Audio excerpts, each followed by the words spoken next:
Hey, everybody, welcome to Dad Talk today. We are honored to have a special guest with us today. He is the author of The Carnivore Diet, an athlete, father, doctor, soldier, revolutionist, Mr. Dr. Shawn Baker. How are you doing today? Hey, Eric, I'm doing great, man. Thanks for having me on. I'm looking forward to chatting with you. Yes, sir. I wanted to tell you a little bit about what I got going on and why this means so much to me. But first, tell us a little bit about you.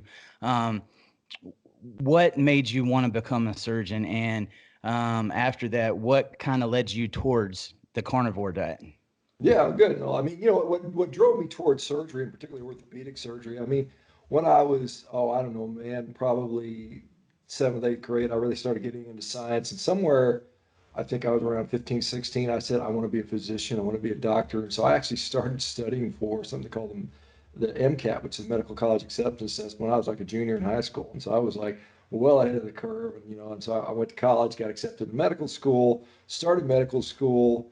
Uh, and I was always an athlete, or always had this athletic bent. I ended up actually dropping out of medical school to go play professional rugby in New Zealand. I started playing rugby at the same time, just because I was a pretty decent athlete. Got picked up, recruited to go overseas, and so I left medicine, did my time as a rugby player. Kind of came back to the U.S. when I was no longer my visa range. You can do potentially, I don't know what's. I had to come back to the U.S. I still wanted to play, and so I joined the military to play with their program because at that time that was the best place to play in the U.S.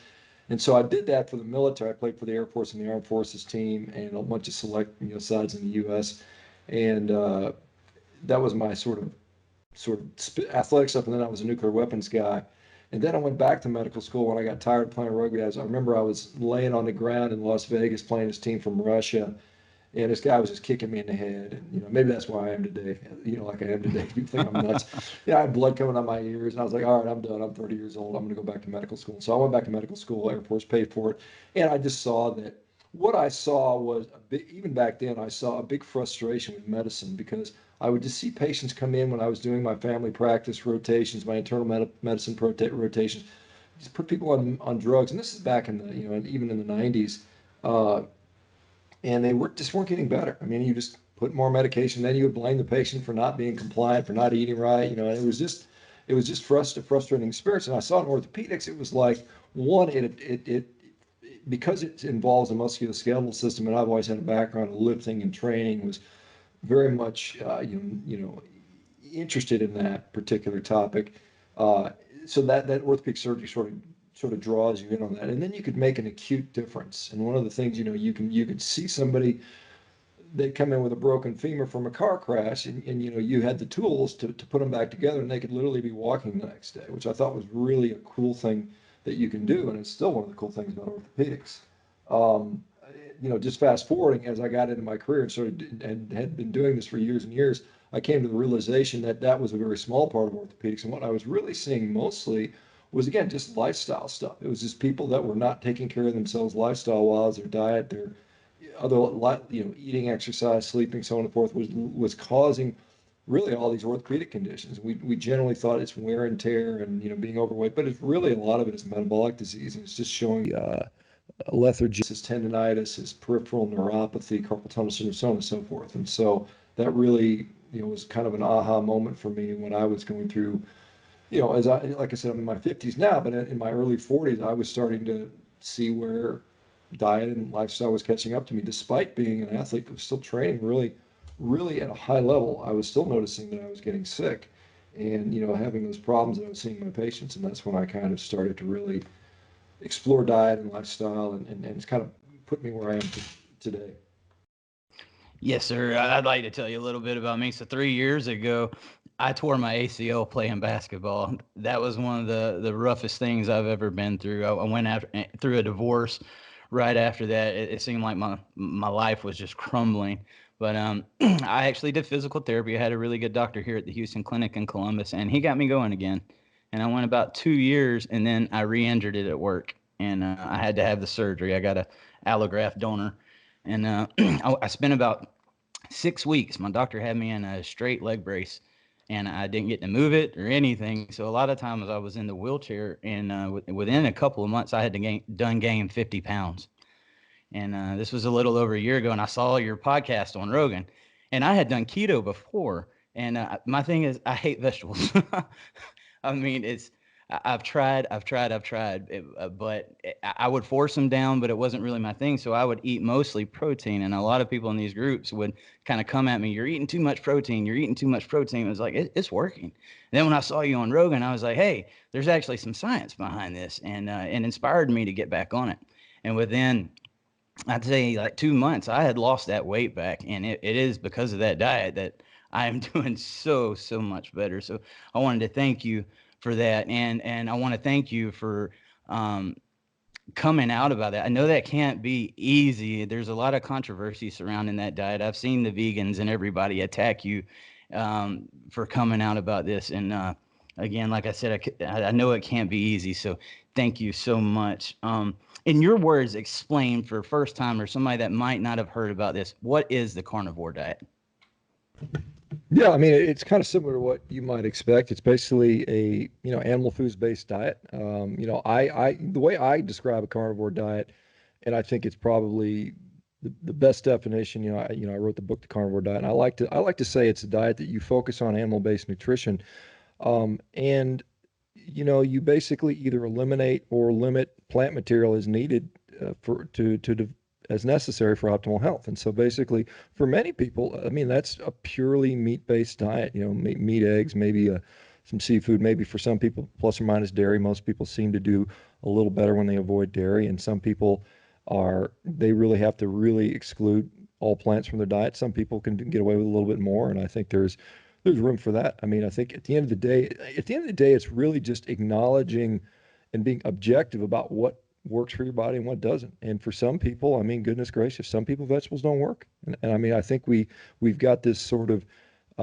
belief system ingrained that even though vegetables taste bad and we hate them as a kid, our mother said they're good for us, so they must be good for us. And there's kind of that's been a mentality, and we've got there's some epidemiology out there that shows that people that eat fruits and vegetables have less disease, but it's compared to who? It's compared to people that are eating Twinkies and Doritos, and so it's kind of like, okay, yeah, that's kind of obvious, but it doesn't necessarily mean that that is without something we can question. I mean, I think that's where we're really coming to, and we see that. Well, you can see it in your own self. I mean, it's Yes, what sir. happened when you change the diet, and the results tend to speak for themselves, and that's really it's a results based diet. I mean, that's what it is at the end of the day. And my personal belief is, you know, animal source food is the best source of nutrition you can get, and the more of it you get, the better off you're going to be. It's as simple as that. And then the other stuff is as tolerated, and you can use it as garnish or flavor or social type stuff. But if you rely on lesser nutrition for your nutrition, then you're going to be shortchanged. And a lot of people do have reactions to different foods, and so I think that's really the crux of the matter. Yes, sir. What are some of the biggest transformations you've seen with people that are doing the carnivore diet? Yeah, I've seen, gosh, so many thousands. I get Yes, literally sir. a dozen people a day will send me some life transformation. I mean, there's people that come from suicidal depression to completely off all medication, happy, they've regained their life back. There are people that are drug addicts and alcoholics that are able to shake that stuff. There's people that morbidly obese, 500 plus pounds, and drop 200, 300 pounds. There are people, I mean, one of the more impressive things I recall seeing was a gal, another physician, in fact, that had something called Ehlers-Danlos syndrome, which is a genetic disorder that is a collagen connective tissue problem where people end up, she would wake up every single day with 3 or 4 joints completely dislocated, and she'd have to put her joints back in place to start her day, and she'd wake up in pain. And she went on a carnivore diet, and within a month, she stopped having dislocations, and she'd been like that a year free without dislocations, and it was able to go back to the gym, strength train, lost some weight, got stronger, put muscle on. And it's these are just really amazing. I've seen people get rid of rheumatoid arthritis completely, Crohn's disease, ulcerative colitis, uh, eczema. I mean, you name it. I mean, these all these sort of quote unquote idiopathic or diseases we have no idea what they're about, or autoimmune type things going away, and it just keeps repeating itself over and over and over again. It's not one or two, it's now thousands and even tens of thousands of people that are experiencing this. And so I think there's something clearly there. And people will say, well, maybe it's just getting rid of the crap out of the diet. Certainly that definitely has a part to do with it. But then again, where do you define where you draw a line? Because many people were on a healthy, clean paleo diet or even a ketogenic diet, and it was just removal of spinach and broccoli or whatever, nuts or something like that, and they got better. So I hesitate to say that it's just getting rid of the flour, the grains, and the seed oils and sugar. I think there's a little bit of added benefit to just really relying on meat as your source of nutrition. Yes, sir. I know, I know one of the things that's talked about a lot, especially in some of the groups that I'm in, is I don't have gas anymore, which is amazing, especially in my line of work. But my bowel movements, I've heard you talk about this. Is I used to think maybe something was going on with me because I wasn't going to the bathroom that much, but I felt great. I'm still losing weight. Everything was going right.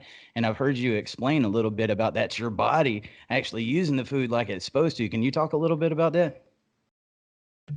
Yeah, of course. I mean, and actually, if you look in the literature, there's actually some studies on gas. I mean, they've done studies on flatulence and fiber, and it's in the literature. They show people with no fiber, the amount of gas they produce is minimal versus people that eat more fiber and they just produce more gas. And what's happening is fiber that makes it into the large intestine, and we can't digest it, so pretty much all of it gets there, particularly insoluble fiber. And so what happens is, bacteria that live in the colon will ferment that uh, that fiber, and it'll produce gas, and that will cause for many people discomfort, flatulence, gas, and we, as humans, we have significantly lost the ability to ferment for nutrition. If we compare ourselves to like ruminant animals like cows and sheep and elk and deer and stuff like that, they have this tremendous capacity to digest and absorb uh, fat, short-chain fatty acids from the fiber that they eat, where they have a robust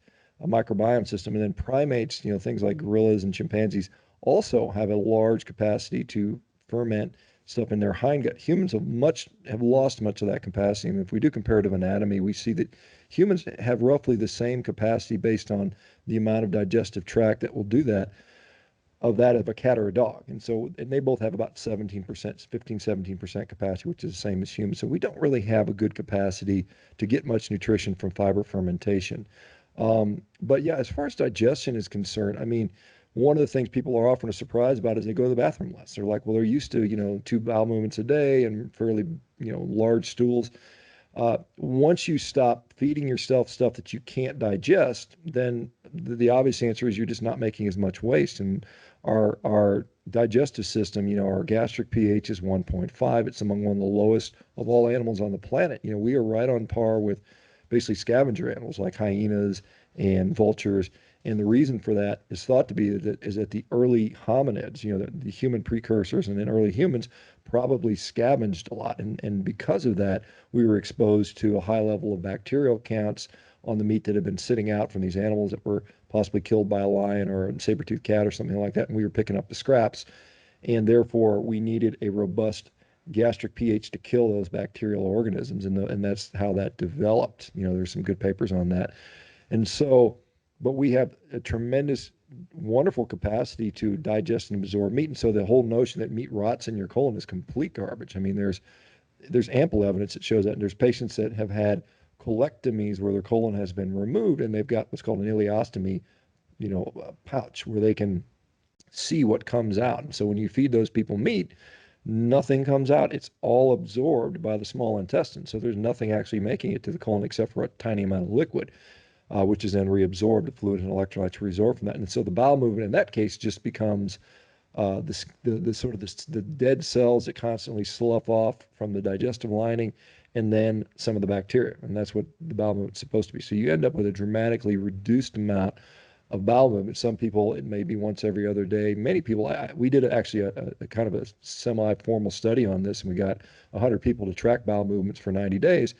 And on average, it was about 1.2 bowel movements per day. So basically, it was, every, you know, what is it, 6 days, everybody had five bowel movements, or six, there were six bowel movements every 5 days. That's Yeah. if you do the math on that. And so, uh, it definitely it becomes less and the volume's less. But there's no award at the end of life for having giant bowel movements and going to the bathroom every 5 minutes. In fact, there's studies out there. A gal named Ann Peary did a nice study on colonoscopy study back in I think 2012, looking at people that had the most bowel movements and were eating the most fiber. They had the highest rate of diverticulosis, which is a problem where there's little pouches that develop along the colon, and that later turns into diverticulitis when little seeds and fibrous stuff gets stuck in there and gets inflamed and irritated and infected. And uh, so fiber is, in many cases, there's a lot of contention around that. And, again, we see the same thing, the epidemiology. People that eat a high fiber plant-based diet do better than, again, junk food eaters. You know, so I mean, we have to sort of sort out who we're talking about. Are we comparing it to healthy meat eaters that are conscious about their health, or are we comparing it to the standard American dieter, which is so often done, and that is used to sort of vilify and demonize meat, and that's what the carnivore community is clearly demonstrating, is not really what's going on. Really, it's this other stuff that goes with it, all the junk food. It's the French fries fried in vegetable oil. It's the Coca-Colas. It's the hamburger bun. It's the Frosties and the shakes that most people eat meat with. We only eat, red meat in this country. We only eat on average about 2 ounces a day. The average American, that's a tiny amount. And yet somehow we're trying to blame that for all of our healthcare issues. And, we've seen that red meat consumption since 1977 has gone down 30%. I mean, we eat 30% less red meat than we did 50 years ago. And what has happened to our health in the meantime? We've gotten fatter, we've gotten sicker, we've gotten more diabetic, we've gotten more cancer, we've got more mental health issues. And so it's really hard to sort of look at that data and say, red meat is to blame. Yes, sir. Um, Let me ask you another question. We got a mental health crisis going on right now, and with this diet, one thing I can say is I wake up every day. I've got energy, with the transformation of my body. I've got so much more clarity in my head. My self-esteem is there. What is some of the importance that is linked from your diet to your mental health? Yeah, I mean, this is something that, a lot of people for some reason have a problem with it. When you talk about diet being able to positively impact mental health, depression, PTSD, anxiety, ADHD, even schizophrenia. People really sort of become upset when you suggest that there is a dietary component to mental health. And I think, for me, it is clearly obvious. I mean, the brain is an organ just like any other organ in your body, just like your liver, just like your heart, just like your lungs. All of those things are connected. There's a blood supply, there's a blood-brain barrier. But I mean, in general, the foods we eat, the environment we expose ourselves to is going to affect the brain health, the brain physiology, the brain inflammation. And so we see clearly there's a strong associational uh, relationship between gut health and brain health. We're seeing that clearly. And so some people are suggesting that things like leaky gut syndrome, where there's increased intestinal permeability, which is likely caused by different foods, leads to uh, you know foreign materials kind of getting their way through, causing an autoimmune reaction. Also, when we see leaky gut, we also see a leaky blood-brain barrier. And so a lot of people, some people even think that some of the mental health disorders are actually an autoimmune disease. And so we are clearly seeing in fact, one of the most commonly reported quote unquote side effects of the carnivore diet is a dramatic improvement in mental health. And whether it's mood, whether it's anxiety, whether it's depression, generally most people notice an improvement. And most people will say they feel calm but happy, which I think is kind of the default position. We're not manic, we're not wildly depressed. It really stabilizes their mood. Not everybody experiences it, but so many people do. It's hard to discount that fact that diet has a role in mental health. And I think for a number of reasons. And the other thing is we see that there's a relationship with things like hyperinsulinemia is related to things like schizophrenia and other mental health disorders. And so there's a number of things we see people with. Uh, there was a recent study talking about carnitine deficiency. Carnitine is one of the crucial elements that is found in meat, almost exclusively to meat. I think there may be some carnitine in like asparagus, but I mean, it's pretty much absent in plant food for the most part. You generally just get it from meat, particularly red meat. And there's studies out there showing that people that have major depressive disorder have low levels of serum carnitine. We also know that plant-based, vegetarians, vegans have low levels of serum carnitine. I mean, we can make some of that, something we can actually make, but getting it in the diet increases those levels. And again, we see the low levels are associated with mental health disorders. And so, absolutely, there's definitely an impact on diet and mental health. I agree. Um, a lot of times when I'm telling people about this diet, they're like, "All meat? That's all you can eat?" I'm like, yeah. I got a lot of questions the other day when bringing this up. What are some of the things that you do to keep the diet fresh? I mean, is it ribeye every day? I've seen you eating salmon sometimes. How do you alternate that? And tell us a little bit about that. Yeah, I mean, I think that first of all, you can eat, I mean, I don't really tell people this is the only thing you can eat. I think you got to do it sustainable. I mean, any Right. diet that the sure prescription for failure. If you don't like the food and if you're hungry all the time, you're never going to stick to it. So you got to, first of all, you got to enjoy what you eat. Now, I personally find steak to taste pretty damn good. I mean, I've never gone sat down in front of a steak and said, "Damn, I got to eat this steak." I mean, I feel lucky as can be. I mean, we are very blessed to be in a situation where we can actually do that. But, particularly when people early on, I tell people variety is the key. I mean, there are literally thousands of ways you can cook meat. You can get different cuts of meat, different animals. I mean, there's seafood, shellfish, eggs, bacon, there's, put a little dairy in there, throw little spices in there in the beginning, make it palatable to you, make it fun, make it enjoyable. I don't tell people to count calories in the beginning. I talk about transitioning. I'd say just count how many meals you enjoyed. Enjoy it, make it fun. There are so many ways, you can prepare meat. I mean, there are literally thousands of recipes for meat-based dishes out there. So it's not like you're stuck just eating, ground beef every day by itself. I mean, some people want to do that, and I tell people that's not a good strategy. I mean, you got to make it enjoyable. Now, with time, what happens is you end up changing your relationship with food. I mean, it's not that I don't mind switching it up every now and again, but I don't feel compelled to do so. I don't feel like I'm missing out on this or that food item. I mean, I literally eat for the reason of nutrition, and I've kind of replaced the entertainment aspect of food, which many people, unfortunately, there are many people where the only joy in life, the only source of entertainment for them is, watching Netflix and eating. I mean, that Absolutely. is it. And so I think once you sort of realize and you start getting your health back, you realize, man, I can do so many other things outside of just worrying about food that can be a source of, uh, you know, entertainment, joy, passion, relationships with your family, getting outside, doing things, being creative, being productive.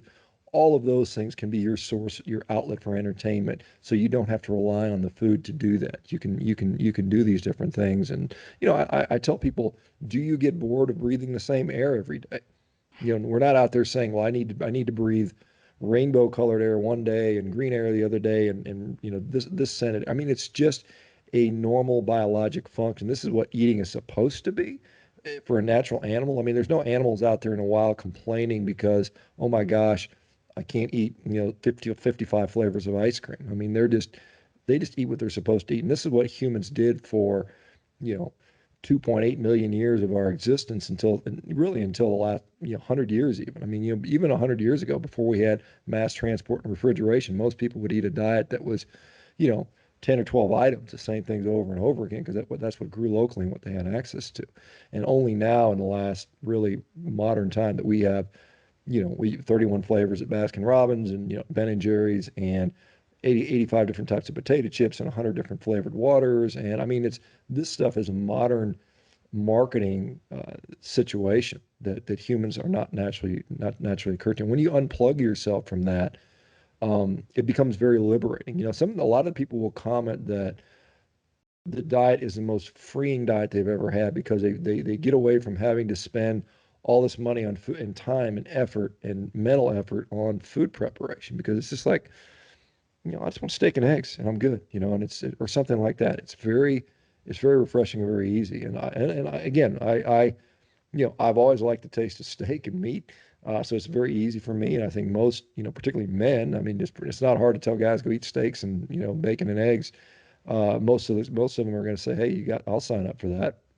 Right. Women tend to, just because they have that cultural stigma attached to it, and they've been brainwashed to eat salads and a skinny little piece of fish and put the dressing on the side. So they're a little more difficult. And if we look at the carnivore population right now, based on what I think, it's about 60% men, 40% women. But that number is, you know, flattening out a little bit. So hopefully we'll see more and more women do this. I know this show's about dads and stuff like that, but women are also they need to be healthy too. Absolutely. I come from a family like that, Dr. Baker. I mean, our entertainment was centered around food. I'm the smallest one in my family. My mother and my sister got the gastric bypass surgery, and I started becoming very aware. I was like, I want to be around for my kids. I want to see my grandkids. I've got to do something. And this diet was definitely one that I could follow, and it has worked wonders in my life. And I get a lot of questions about when I get on this diet, how many calories do I eat? How many times a day do I eat? What about OMAD? For me, I've tried that, and I won't lie. I'm not afraid to admit that I've failed on this diet a couple of times just because I was a victim of my own head. I would try to restrict myself to one meal a day, and then I would catch myself hungry, and I'm out there in the middle of nowhere at work, and that McDonald's, you started justifying that cheeseburger. So, what would you say to somebody that's trying to do that OMAD and like really torturing theirself and putting theirself into that temptation? Yeah, I mean, I think, and I talk about this in the book, and I've talked about it many times. I think, when you come to this diet, I don't, you may have a lot of goals. You may say, hey, I need to lose 50 pounds, or I've got psoriasis I want to cure, and that's fine. And I think that's something that the diet can address. But I think really the fundamental thing we need to do initially is just transition, we talked about this a minute ago, change our relationship with uh, with food, change your relation with food addiction. Because if you try to restrict, if you try to put everything in a narrow window, it's really for some people, it's hard to do OMAD because you just can't eat enough to sustain yourself. And then you're hungry and then Right. you're looking for the chocolate bar or the cupcake or the pizza. Hmm. And so I tell people in the beginning, just eat when you need to eat as often as you need to. And for some people, it may be 5 times a day initially, but that flattens out over time as you get kind of used to it. You start to fall in this pattern where maybe it's twice a day. Some people can do once a day. I've done once a day, sometimes when I'm busy. I mean, but I can put down 4 pounds of meat in one sitting, and that's what I need. So I mean, Awesome. it works okay for me. And there's other people where that they don't need to do it. They're not as, I'm a big guy, I'm an athlete and stuff. But I think I tell people, why are you doing this? And if it's, I want to lose as much weight as quickly as possible, it's probably the wrong approach. I think you really, um, I mean, you can lose weight on any diet. I mean, you can go on a crash diet, you can go protein sparing modified fast, you can just cut your calories, you'll lose weight. That'll happen. But guess what? 3 months later, you'll put it right back on. And so you've got to really fundamentally change your relationship with food. You've got to nourish yourself. This is another thing a lot of people don't realize. Even obese people are malnourished. They are suffering from often protein deficiency, vitamin, mineral deficiencies. And so these things from eating, and many times just junk food. I mean, it's just calories that have no real nutritional value. I mean, it's one of the reasons our appetites don't work anymore is because our appetite says, "Hey, dude, I need some protein, I need some structure, I need some fat, I need some essential vitamins and minerals," and instead we give it, cheap carbohydrates and calories. And then the body says 2 hours later, it's like, okay, I'm still hungry. Give me some more. And then you just give them the same old thing. And then pretty soon it's this vicious spiral. And then, we become insulin resistant and so on and so forth. And then, it just spirals out of control. And then pretty soon you're 50, like I said, you're 50 pounds overweight. You did, in a flash of an eye. And so you have to change that fundamental relationship. First, you have to get healthy to lose weight instead of trying to lose weight to get healthy. I think you have to get healthy. You have to eat right. You have to nourish your body. Give yourself enough to eat, even if it means gaining weight initially. Do that for a period of time till you transition, till you make that relationship change. And then you can start to play with, maybe I'm going to eat a little leaner. Maybe I'm going to play with some fasting windows, but you have a little more control. It's very difficult to resist cravings when you are physiologically still dependent upon those things. When you are still, you know, really looking for that glucose hit, Yes, sir. um, it's tough. You can be as mentally disciplined as possible. That only lasts for so long. You can only sit there in a force of hunger for a period of time. For some people, it's days. For some people, it's weeks or months. But eventually, you're going to cave to that stuff, and you're going to say, F it, I'm just going to eat the cake.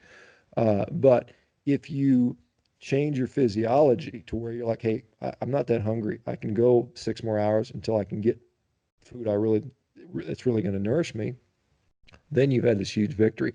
And then it becomes just a minor mental battle. It takes a little amount of discipline, where before it would take immense discipline to overcome those hunger signals.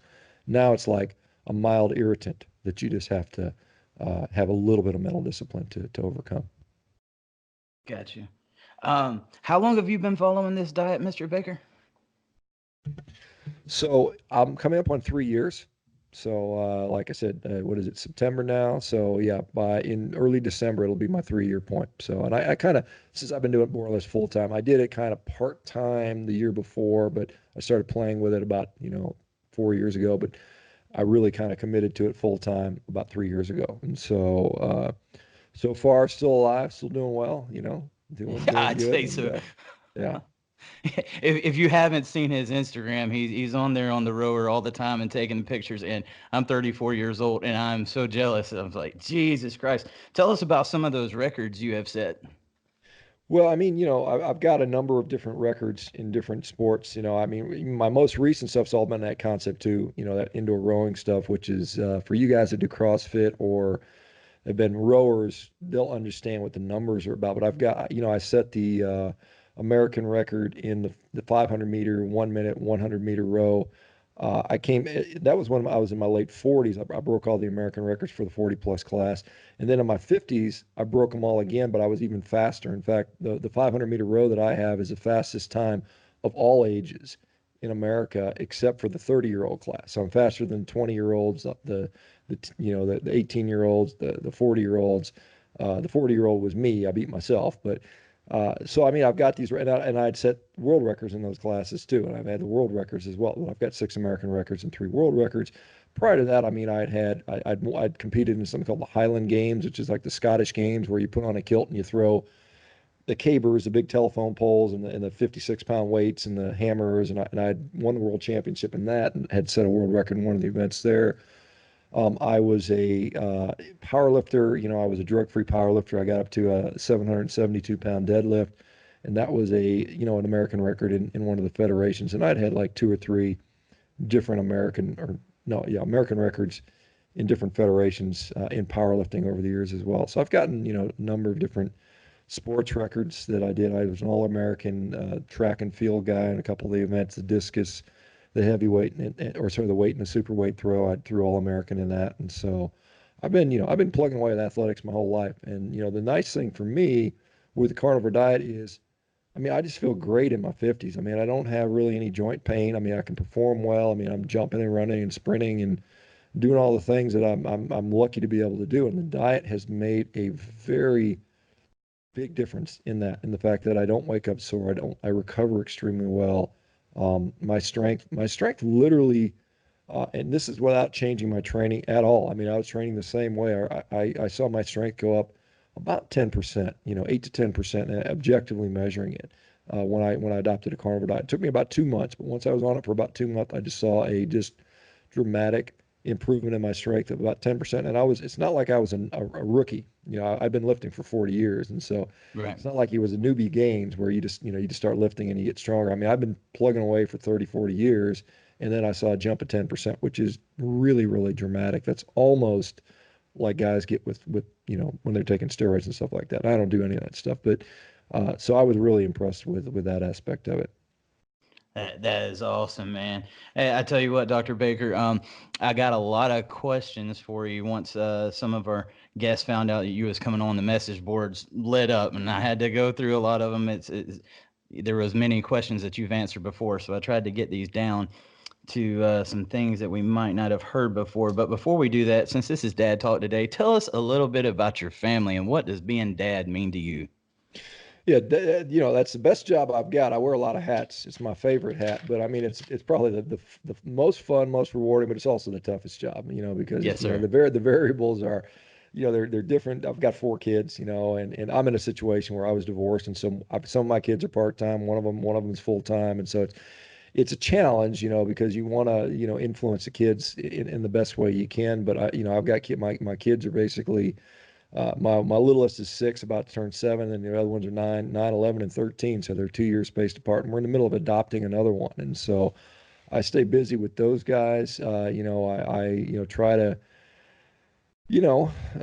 teach them what's important about life. It's not all about diet and lifestyle. I mean, those are important things, but there's Yes, a sir. whole bunch of other things, and it's fun to see the kids and their different personalities, and it's just funny. You put them in the same environment and they're totally different people, and it's really interesting to see that stuff. But I love my kids. They're great kids. They're the one thing in my life that I always smile about.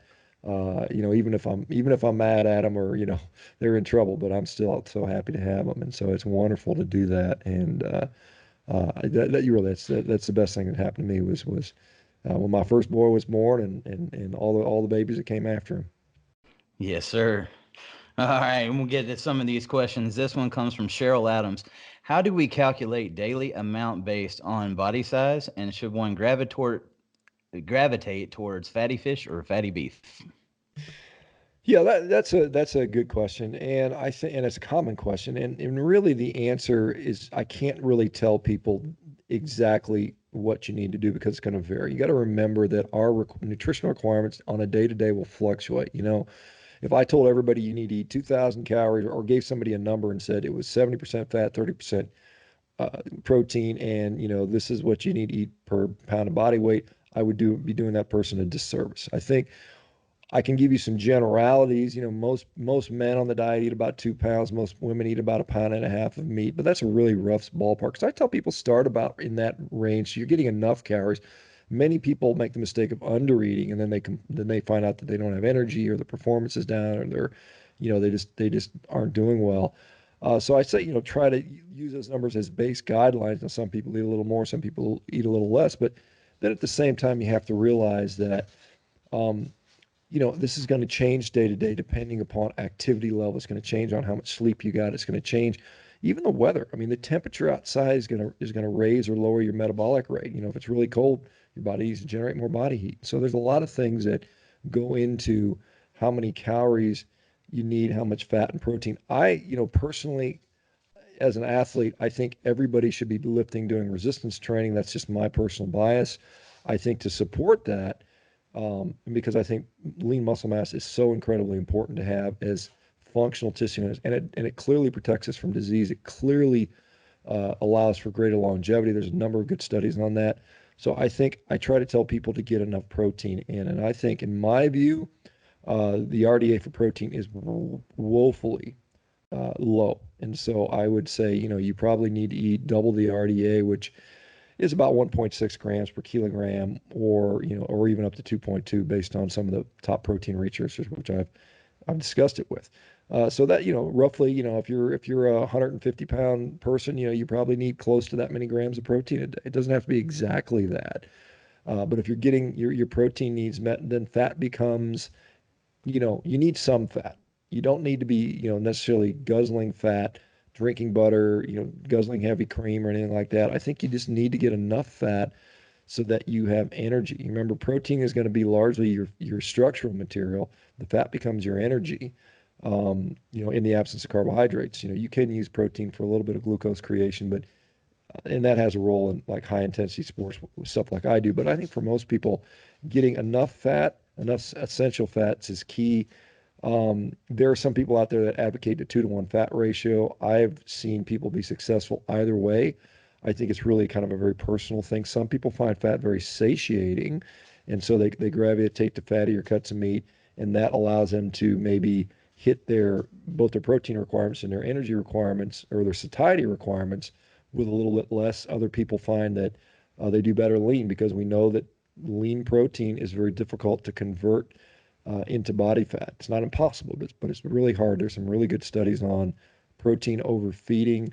Guys like Jose Antonio has done those studies where they've taken as many as 200 grams of protein that they dumped into someone's diet, and that person gained, these people that were tested really gained no body fat. It was all lean muscle mass that they preserved and gained. So it's I can't give you an exact number. Most people will eat probably anywhere between 50 and 80% of their calories from fat. And I think that's probably where most people will fall and feel comfortable. But it's going to vary day to day. Gotcha. This is a new one by me, but it was a very popular question. It's from Tracy Edelman. What is your opinion on nose to tail eating that has taken over the carnivore community? Yeah, I think there's nothing wrong with that. Certainly, I mean, Dr. Paul Saladino, who's a good friend of mine, is a big advocate of that. And I think one of the, uh, you know, from an ethical standpoint, certainly you can use more of the animal. Well, right now the organs often just go to animal. I mean, they turn them into dog food and other things, and the hearts get ground up and go into ground beef to some degree. And so there's some mixture of that. But I mean, the people that are really like going out of their way to eat X amount of liver every week or every day, I don't know that that's necessary. I mean, I've been in this community for a long time, and I've aggressively surveyed these people and talked to the people. And the people that have done this the longest, that have been doing it for a decade plus, almost all of them really are indifferent about organs. Most of them don't eat organ meat. They don't really do it. They've had success without it. So I don't think for us to say that it is an absolute necessity uh, to be successful on a diet. There are people that thrive, that are optimal without doing a nose to tail thing. I mean, that is clearly occurring, and I really, it sort of makes me a little bit sad to see people saying that the only way you can be successful or even optimal on a carnivore diet is to eat, uh, liver and kidneys and brains and that sort of stuff, because that's just not what the clinical outcomes have shown. I mean, I think when we look at the people who've been doing it the longest, and I recently did a survey. I surveyed 11,000 people that were doing a carnivore diet, and only about 15% of the people were actually eating organs with any degree of regularity more than once a week. And so, um, the vast majority of people don't need to do it. Now, that's not to say that some people clearly feel better when they do that, and I think that's great. And if that's what works for you, that's fine. But the sort of the notion that you are somehow inferior or getting a substandard result if you're not including organ meats is just not borne out by what the clinical results are. And again, my whole sort of rationale is let's pay attention to the results people are getting and you know really account that for what it's worth, because I think that's at the end of the day that's what we want to see is results. Gotcha. This question comes from Michael John. We are told not to worry about calories, but what if we are trying to build muscle? Should we be more concerned? Well, I mean, I don't know that, again, we've had the caveat about at the beginning how you transition and change your relationship with food and that sort of thing. I think that's important. I think you sort of you do yourself a disservice by counting calories in the beginning. Trying to gain muscle is, I mean, what we know physiologically, and again, I've talked with the leading muscle protein researchers in the world, guys like Professor Stu Phillips, Don Layman, Jose Antonio, Keith Barr, so on and so forth. These guys that actually study the research. I mean, you need adequate protein, you need adequate leucine, which is a essential amino acid which turns on muscle protein synthesis by mTOR. You need to get about 2.5 to 3 grams per meal of leucine, and you get that no problem with animal protein. And then the other thing you need to do is obviously you've got to train appropriately. So you've got to do resistance training. And then you need to, for most people, you need to be in a caloric surplus. You just need to eat enough.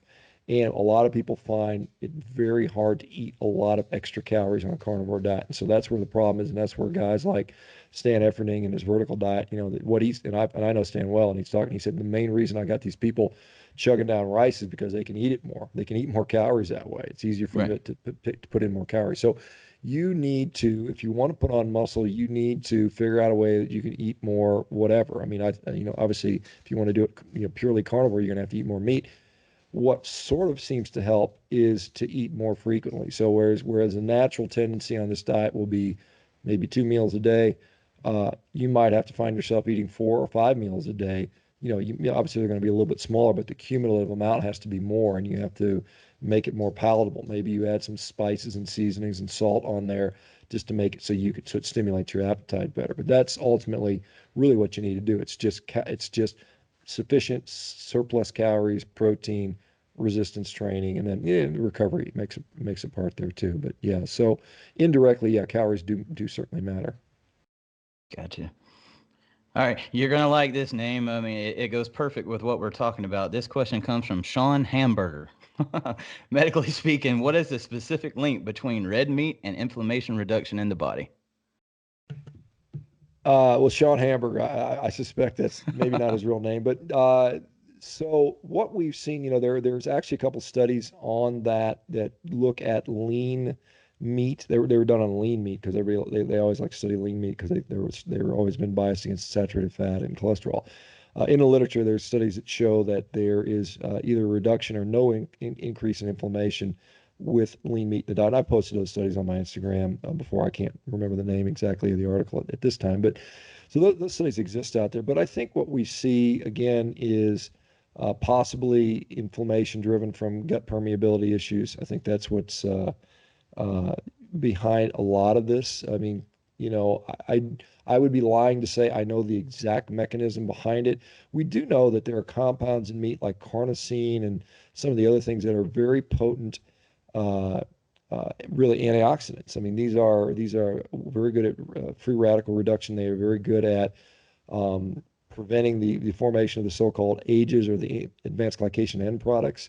So there's a lot of literature on carnosine and carnitine, carnosine in that particular aspect, and then carnitine also having a role in those types of things. And so, uh, but I don't know for sure, but I know clearly what we are seeing, again, at the end of the day is both clinical signs of inflammation, i.e. things like, joint pain or gut pain are going away. And then we're also seeing the confirmatory lab studies where people are seeing very low levels of things like C-reactive protein, which is kind of a general non-specific acute phase reactant that indicates inflammation. And so it's occurring. I can speculate as to why that may be. I don't know that we know the definite mechanism. There's probably many mechanisms, quite honestly. Gotcha.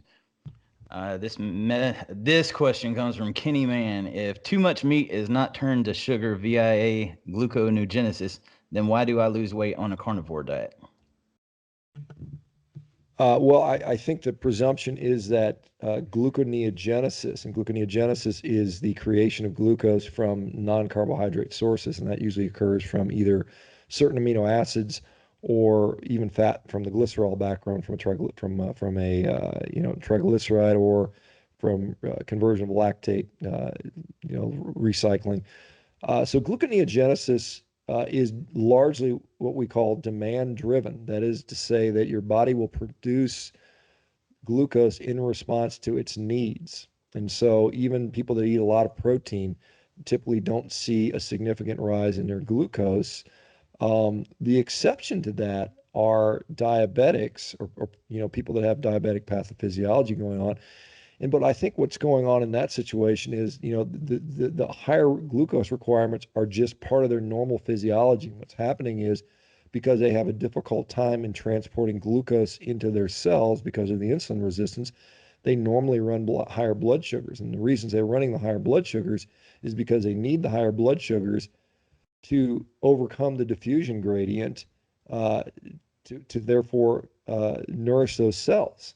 And so goes as time goes by, and this is what we typically see on people on carnivore diet, they start out as diabetics, they get worried because the protein makes their blood glucose go up a little bit, but with time, as their body gets metabolically healthier, they become less insulin resistant. As their insulin falls, then their blood glucose starts to go down a little bit, and they start to normalize that. And what we really want to see is very stable blood glucose instead of seeing dramatic swings going up and down when we eat these, carbohydrate based meals. We want to see a relatively flat line with very little deviation in there. And that's really what we want to see as far as protecting us from disease long term. It doesn't need to be super low, but we don't want to see it super, stable at 300 is different than stable at 105. I mean, there's a huge difference between that. So it's not that we discount higher glucose, but the difference of slightly high versus really low is probably overstated. I think it's not as important as keeping it very stable. This one from Caitlin Bogue. This is something that was asked numerous times. Why am I not losing weight? Am I eating too much meat? Well, I mean, I don't know the answer to your personal question. I mean, again, it depends on your background. I mean, I know, I guess the listener was a female, and so I know certainly of the people that don't lose weight initially on a carnivore diet, a higher percentage are women. Most people lose weight. Most men lose weight. A small percentage of men don't lose weight or gain weight. A small percentage of women don't lose weight or gain weight, but there are more women than men that fall in that situation. And a lot of women come to this from a diet background where they've been sort of starving themselves. Maybe they've been on a ketogenic diet and they've lost 50 pounds, and they kind of probably shortchange themselves nutrition wise, and then all of a sudden they're getting this high amounts of nutrition, and we're telling them to eat unrestricted, and they put on a little weight or they don't lose weight. I think that's a normal thing in the beginning. Most people, after they kind of stabilize, 3 to 6 months in, then they start dropping weight. Um, it is certainly possible to eat too much food. I mean, there's a lot of people that tell you it's impossible to eat too much meat. That's not been my experience. I see that there's people that do still probably eat beyond what they need to. There are things you can do potentially. I don't know what else is going on with your life: stress, sleep, exercise. Exposure to light. I mean, there's a whole bunch of things that may be stalling out. Maybe she's perimenopause or going through menopause. Those things change things. So without knowing more details, I can't say for sure what her situation is. Gotcha. From Heather Schmidt, is smoking meat bad for you and carcinogenic?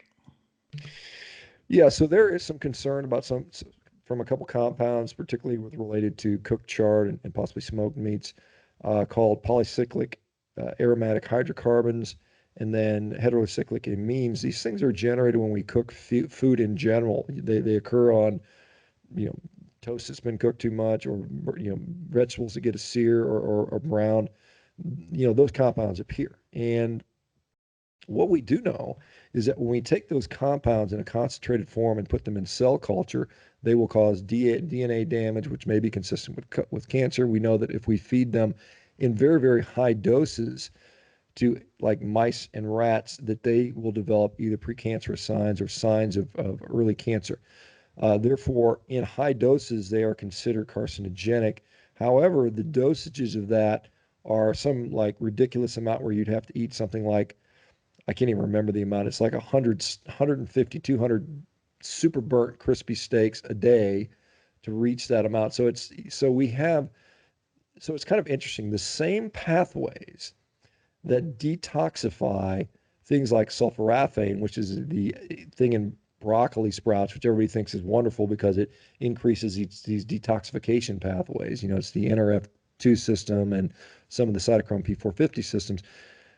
When we talk about those things, we say, well, sulforaphane stimulates these detoxification pathways, and therefore it makes us more resilient, and it's a hormetic response. Well, the polycyclic aromatic hydrocarbons and the HCAs that I talked about that you get from charred meat do the exact same thing. They also stimulate those pathways to make us more resilient. And so I think the answer is basically in the doses that you're likely to get is probably not an issue. I mean, this is a thing. People are under the assumption that red meat is carcinogenic based on the World Health Organization study where they released that report in 2015. Well, that report really didn't show that. I mean, that was a conclusion, but researchers that were on that study, part of the IARC team, vehemently disagree with the overall findings there. They said there's no real good evidence. It was all very weakly based epidemiology.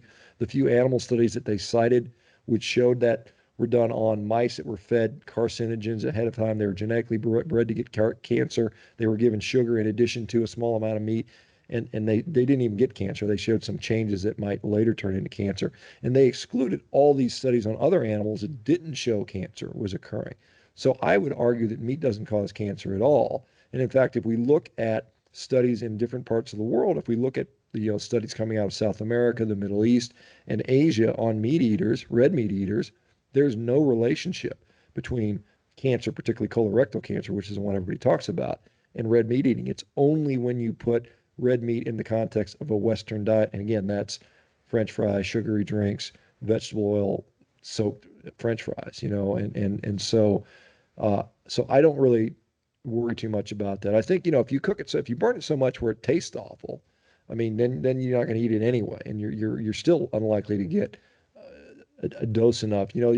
Just oxygen in high enough doses is carcinogenic. The air we breathe, has carcinogenic pollutants in there, and so we have these detoxification pathways against there. So I don't worry about it personally. I don't think the evidence supports worrying about it. There's no good data that shows a dose response. This is one of the things that there's some famous cancer toxicologists that have looked at this, and they say there's no real dosing gradient that shows that if a human gets X amount of this compound, cancer rates are low, but if they get more, there's more. There's no dosing gradient at all. So that really sort of takes that argument and kind of makes it look not really, really viable. Yes, sir. Mindy Ford, is carnivore safe during pregnancy?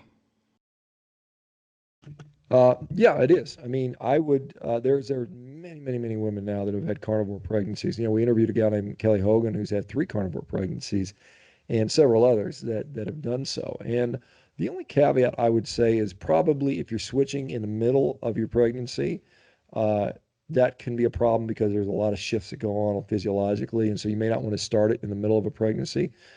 If you do, you may find that gradually gradually shifting into it over a period of a month or so is a way to do that. But no, it's completely fine. Now, I would say that you should certainly let your obstetrician know because what they'll probably tell you is, hey, things like folate is not particularly, unless you're eating a lot of liver, folate is not a lot of part of the diet. And you may run lower on folate, and low folate has been shown to be associated with neural tube defects, things like spina bifida. However, again, we look at these populations that were eating all meat diets, basically like the polar populations. They didn't have high rates of neural tube defects, and they ran clinically low folate levels. And so it's kind of one of those things: is what is actually the number you need to meet based on diet. I think one of the problems we have is we try to put everybody in the box that they're eating the standard American diet, the grain-based diet, and use reference ranges. But the short answer is it's likely fine. Let your obstetrician know, uh, while you're that you're doing it, and if she recommends a supplement, you're probably fine to take it.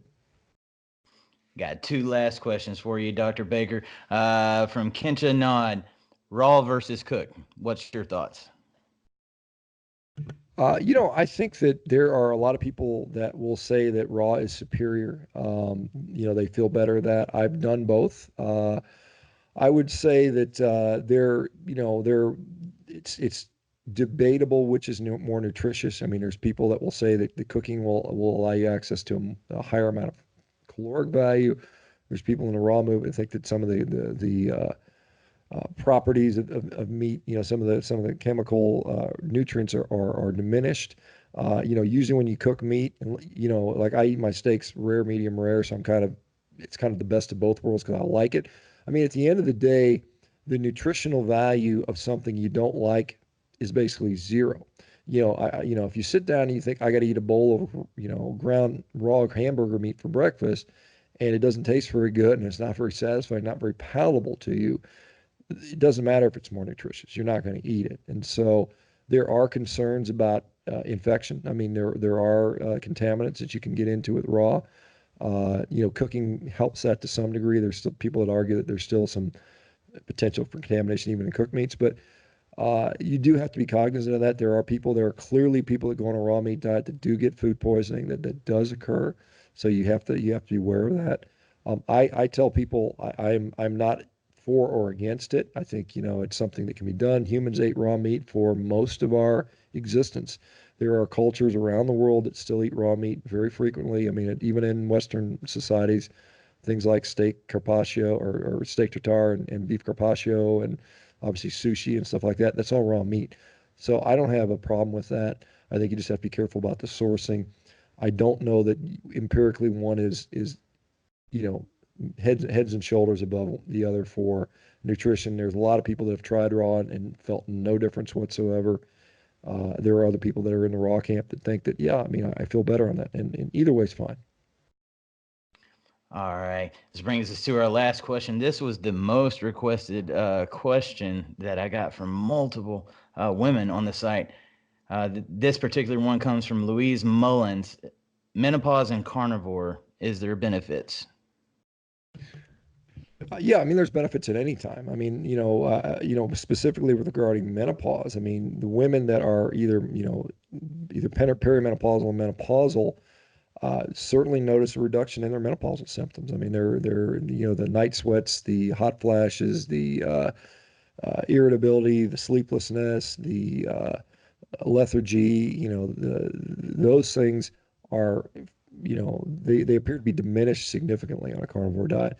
A lot of women find that it does help with body composition. Obviously, there's some dramatic shifts going on with regard to estrogen and progesterone and some of the other hormones that are affected by menopause, and carnivore diet does seem to be favorable and have a favorable outcome for menopausal women for sure. Absolutely.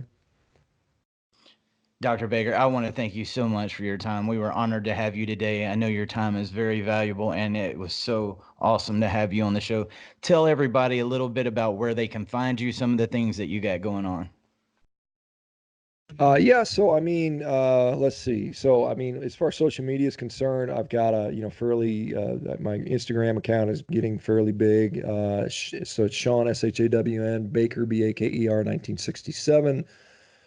Twitter, I go by S Baker MD. I've got a YouTube channel. It's just Shawn Baker, and you just probably take Shawn Baker Carnivore, and you can find that. I put up videos. Oh, I don't know, a few weeks. Seems like I've kind of gotten a little more active on it lately. My book's coming out, Carnivore Diet. It's available on Amazon, Barnes and Nobles, and a couple other booksellers. That'll be out on November 19th. I know if you order it on Amazon, they guarantee the lowest price. So if it goes on sale, they'll give you the lowest price. It's available. So if you pre-order it, that really helps for you to get the best price. But it'll be available November 19th, and I think we'll be doing an audio version, and I think eventually there'll be an electronic version, but they won't be released at the same time. It'll be a difference. I've got a podcast, the Human Performance Outliers, that myself and Zach Bitter do. Zach Bitter is the world record holder in the 100-mile and 12-hour run, so he's a phenomenal athlete. Also eating a carnivore-ish low-carb diet. He kind of vacillates back and forth. I've got a couple websites in the works, something called Meat RX, meat prescription basically, .com, which will be coming soon.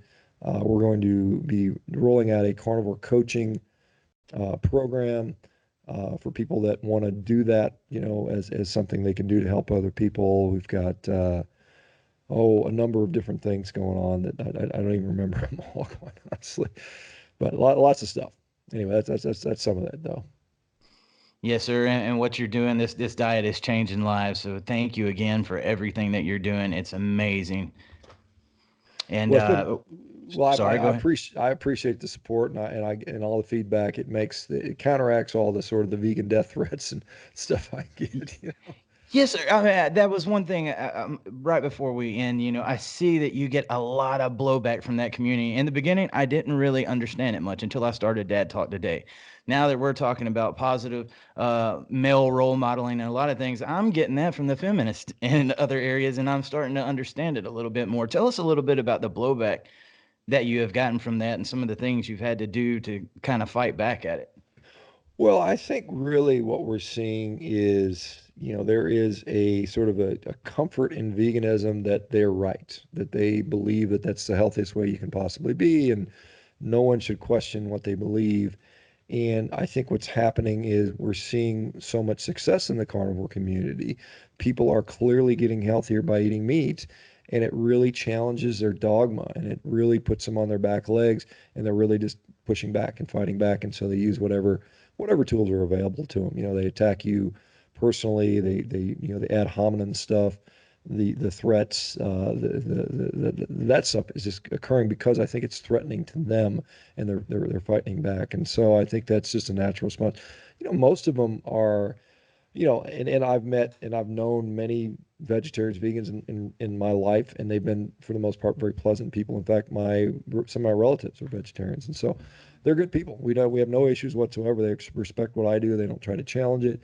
But there's a difference when there's the degree of anonymity that goes with like social media, and these people come out there and they just are very nasty about it. And I'm not the type of person to I'm very competitive, and I give it right back sometimes, it was not that I was, it was kind of when I was on Joe Rogan's podcast, just kind of telling my story, telling people we're getting healthier, not really wanting to antagonize anybody, but I immediately had everybody attacking me. I just got this constant stream of hatred Right. directed my way. And after some point you say, okay, well, I'm just not going to sit back here and take this stuff. So I kind of push back a little bit.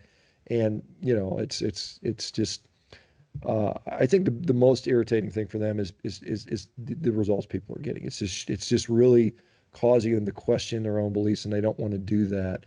And we've had so many ex-vegans have switched over to a meat-based diet, have seen improvements in their health, and I think that just really, really frightens them. And it's just the way that they push back.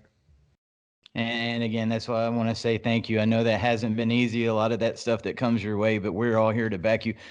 Meat Hills.